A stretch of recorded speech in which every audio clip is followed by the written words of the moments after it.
Hello guys, welcome to the new video. तो मैंने यहाँ पे कुछ टिप्स लिख रखी हैं आप लोगों के लिए before you buy a new guitar. अब इन टिप्स को मैं आप लोगों को बताने वाला हूँ वेरी सिंपली। सबसे पहली टिप भाई, आपके गिटार में होनी चाहिए truss rod. Always and always truss rod तो भाई कंपलसरी है, याद रखो। क्या होती है ट्रस रॉड पहले बताया तो देखो, गिटार की जो ये नेक होता है, ये जो पार्ट होता है जहाँ पे हमारा फ्रेट बोर्ड होता है, स्ट्रिंग्स लगी होती हैं, इस पार्ट को बोलते हैं हम नेक। और इसके अंदर लगी होती है ट्रस रॉड। क्यों? क्योंकि ये पार्ट बना है वुड से। गिटार ज़्यादातर वुड से ही बनते हैं। एंड वुड जो होती है वो मॉइस्चर से, हीट से, किसी भी टाइप की एनवायरनमेंट से भाई कभी कभी मुड़ जाती है। या तो ये वुड यूँ मुड़ जाएगी या तो उल्टी साइड यानी यूँ मुड़ जाएगी। अगर ये दोनों साइड मुड़ गई तो या तो आपके जो स्ट्रिंग्स का जो डिस्टेंस है इससे फ्रेट बोर्ड से, या तो वो बहुत ज़्यादा हो जाएगा या तो कम हो जाएगा। दोनों में आपको दिक्कत है। अगर कम हो गया तो चिपक जाएगी स्ट्रिंग्स फ्रेट बोर्ड से, तो घंटा बजाओगे। एंड अगर बहुत ऊपर चली गई तो भाई बहुत पेन होगा, नहीं बजा पाओगे। एंड कई लोगों का तो दिक्कत यही होता है, उनसे कॉर्ड बजनी नहीं होती है और पता चलता है कि उनका एक्शन, इसको बाय द वे एक्शन कहते हैं, जो distance between the freight board and the string action होते हैं, उनका एक्शन इतना हाई होता है कि उनसे कॉर्ड ही नहीं बज रही होती। तो इस चीज़ के लिए अंदर एक रॉड लगी होती है, जो कि रॉड को हम ऐसे करके एडजस्ट करते हैं, चाहे गिटार का नेक मुड़ भी जाए, रॉड एडजस्ट करने के बाद वो जो डिस्टेंस है उसको ऊपर नीचे किया जा सकता है। इसलिए आपकी लॉन्ग टर्म में गिटार में अगर मान लो नेक मुड़ जाती है कुछ खुदा ना खास्ता, तो फिर भी आपका गिटार बजाने लायक तो होगा ही और काफ़ी अच्छा ही बजेगा। तो पहली स्टेप तो यही हो गई। Now the next step is कि भाई सेमी एकोस्टिक गिटार लें या एकोस्टिक गिटार लें। तो मैं एक कॉर्ड बजा के दिखाता हूँ। ए मेजर कॉर्ड है। अब ये जो है ये सारी साउंड आई है साउंड होल से। अभी मैं रात में वीडियो बना रहा हूँ एंड अभी पूरा का पूरा कमरा खाली है, पीछे बैकग्राउंड में नॉइस नहीं है, तो ये गिटार काफ़ी लाउड साउंड करेगा। वैसे भी जो गिटार मैं यूज़ करता हूँ वो है यामाहा F280। इसका ज़रा तुम बॉडी का साइज़ देख लो, it is a very large guitar. तो ये ज़्यादा साउंड प्रोड्यूस वैसे भी नेचुरली भी कर ही देता है। नॉट अ स्पॉन्सर्ड वीडियो, तुम देख ही सकते हो सब्सक्राइबर काउंट से। एनीवेज, सो इसको जो है ये सिर्फ साउंड होल से साउंड आ रही है। बट कुछ टाइप के गिटार्स होते हैं जहाँ पे आप साउंड होल के अंदर कुछ पिकअप लगा होता है, which is time you can say microphone, kind of microphone, जो कि आपको एक स्पीकर से भी आवाज़ निकलवा के दे सकता है। तो मेरे हिसाब से मैं ऑनेस्टली सजेस्ट करूँगा, अगर तुम लोगों का बजट है अराउंड 12, 13 या 14,000, तो सेमी अकूस्टिक गिटार ले लो एक अच्छा। Don't go for acoustic. Like above 10,000 always buy semi acoustic guitar because semi acoustic बहुत ही ज़्यादा kind of versatile है। आप इसको यूज़ कर सकते हो परफॉर्मेंसेस देने के लिए। acoustic गिटार से परफॉर्मेंस नहीं दी जा सकती क्योंकि भाई माइक्रोफोन आपको बाहर से ऐसे लगाना पड़ेगा या तो इसी में पिकअप डलवाना पड़ेगा, उससे अच्छे सेमी acoustic ले लो। लेकिन भाई अगर आपका 10,000 से नीचे का बजट है तो एक अच्छा acoustic गिटार ही लो। तो ये तो टिप सिंपल है, according to the price preference and what kind of things you want to play. मैंने acoustic गिटार ले रखा है because I have one electrical guitar as well which can work like semi acoustic. अब ये वाली जो tip है ये काफ़ी पर्सनल प्रेफरेंस पे आती है कि भाई what kind of size and the comfort you want from guitar. ज़्यादातर आपको यूट्यूबर्स यही बोलेंगे कि कंफर्टेबल गिटार लो, कंफर्टेबल गिटार लो, but I will tell you one thing कि तुम लोगों को खुद भी नहीं पता होगा कि कंफर्टेबल है क्या तुम्हारे लिए। जिन इंसान ने गिटार कभी प्ले ही नहीं किया उसको क्या पता कि क्या कंफर्टेबल है। तुम्हारे लिए तो हर चीज़ अभी अनकंफर्टेबल ही है, राइट? तो तुम ज़्यादा छोटा लो या ज़्यादा बड़ा लो, इट डजेंट मैटर। मेरे हिसाब से फॉर एग्जांपल मैंने 41 इंचेस का गिटार लिया, लाइक जंबो साइज़, बड़े वाला गिटार कह सकते हो। For me this is getting like very comfortable, but इससे जो 39 इंचेस है वो भी मेरे को काफ़ी कंफर्टेबल लगता है। उससे नीचे जो आते हैं ना मिनी गिटार्स टाइप, वो मेरे को ही बड़े अनकंफर्टेबल लगने लगते हैं बिकॉज वो मुझे काइंड ऑफ बहुत छोटी वाइब देते हैं। मेरे हाथ कुछ ज़्यादा ही आगे, शोल्डर फ्रंट में ज़्यादा रोटेट होता है, which is not what I want. So भाई कंफर्ट के हिसाब से बस मैं इतना बोल दूँ कि तुम अपनी हाइट के हिसाब से देख लो। अगर तुम बहुत लंबे इंसान हो तो तुम्हारे को तो ये इसी टाइप का गिटार लेना पड़ेगा, जंबो साइज़। लेकिन अगर तुम्हारी हाइट छोटी है और तुम्हारे ऐसे हाथ में पेन हो रहा है तो जस्ट एक बारी सेट लाइक दिस, तुम एक बारी ऐसे उंगलियाँ रख लो स्ट्रिंग्स के ऊपर एंड कोई भी ऐसे उंगलियाँ रख लो इस पर भी, कॉर्ड तो पता नहीं होंगे तुम्हें भी अगर बिगिनर हो, एंड जस्ट सी कंफर्टेबल बैठो। 2-3 मिनट बैठ के देखो, अगर पेन हो रहा है कहीं पे भी डोंट बाय दैट गिटार। नहीं हो रहा पेन, परफेक्ट गिटार।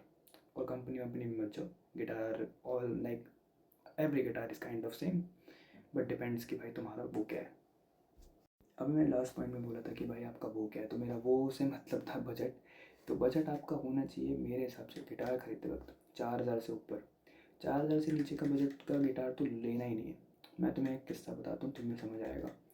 मेरा एक फ्रेंड था, I was sitting with him and then उसने एक ऑनलाइन गिटार मंगाया था अराउंड 2,000 रुपये का। मैं उस कंपनी का नाम नहीं लूँगा बिकॉज मुझे डाउन द रोड कोई फालतू की बकचोदी नहीं चाहिए। तो उस बंदे ने बड़ा ही प्यार से एक गिटार मंगाया अपने लिए एंड यू नो व्हाट, मैं उस गिटार को बस ट्यून कर रहा था and the string just snapped out, टूट गई उसकी स्ट्रिंग डायरेक्टली। एंड उस गिटार पे शायद कोई वारंटी भी नहीं थी। That kind of shit you don't want in your life, right? तो don't just go with that kind of guitars. एक अच्छे गिटार के लिए मेरे हिसाब से 4,000 से ऊपर ही खर्चो। 4,500 5,000 ये अच्छा है, गिटार यहाँ पे अच्छे आने लगते हैं। 7-8 हज़ार में तुम्हारे को गजब गिटार मिल जाते हैं। This guy I bought this for like 8,000 I guess, and this guitar is like very beautiful, like very good. इसकी साउंड तुम लोग सुनते ही हो मेरी वीडियोज़ में, and this guitar is very sounding. अगर तुम्हें जाना है ऊपर 10-12 या 14,000 का, तुम्हें भाई प्रीमियम सेगमेंट में जाना है, तो ऐसे जो गिटार होते हैं फॉर एग्जांपल यामाहा F280, इसका जो सेमी अकॉस्टिक वर्जन होगा वो ले लो। यानी कि जो 8 से 10 का मिल रहा है गिटार, उसका सेमी अकॉस्टिक वर्जन ले लो, जो कि शायद 2 से 4 हज़ार ऊपर रहता है, यानी 12 तक का वो मिल जाएगा आपको। वैसे गिटार के लिए जाओ सेमी अकॉस्टिक। 10 से ऊपर जा रहे हो सेमी अकॉस्टिक ओनली। 10 से नीचे 8 से 10 के बीच में रह रहे हो यामाहा, फेंडर और कुछ I will cadence also good company.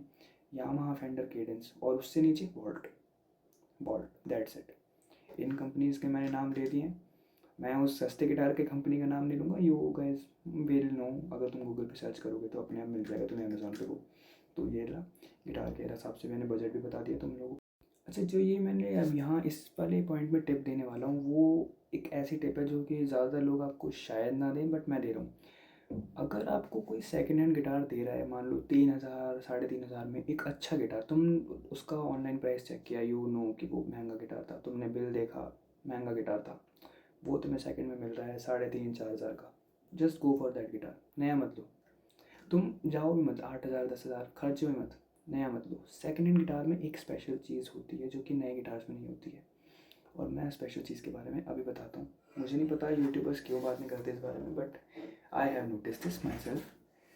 देखो, जो स्ट्रिंग्स होती है ना, वो काफ़ी टेंशन क्रिएट करती है। यानी कि एक मैं इसका कैसे एग्जांपल देता हूँ कि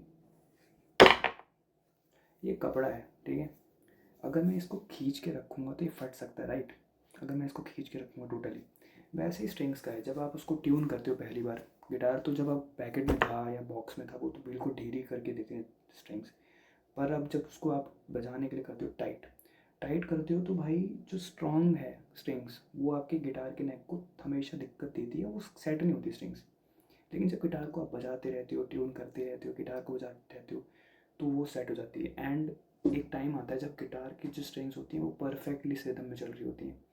भाई जो सेकेंड हैंड गिटार होते हैं ना, उनकी लकड़ी और उनकी जो स्ट्रिंग्स होती हैं वो काफ़ी सिंक्रोनाइज टाइप होती है।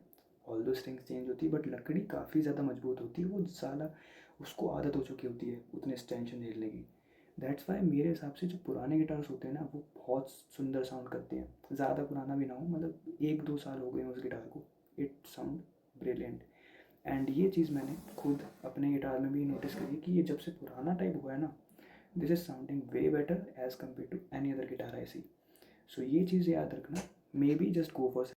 Anyways guys, this was the video, I hope you like it.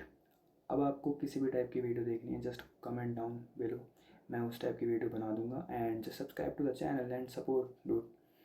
अगर तुमको कोई म्यूज़िकल ब्रेक डाउन चाहिए, म्यूज़िक की कॉर्ड्स का ब्रेक डाउन, तो I will just do it.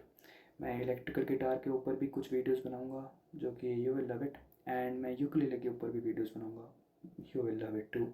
आपको कोई भी इंस्ट्रूमेंट के बारे में जानना हो तो आप जाए मुझे नीचे कमेंट सेक्शन में बात कर सकते हो। I will literally comment reply to you. And the next thing is कि भाई नीचे मैंने अपने गिटार का और कुछ गिटार्स के लिंक दे दिए हैं, जाके तुम उन गिटार को चेकआउट कर सकते हो। There are no affiliate links yet, so you can just check it out, and see you guys in the next one.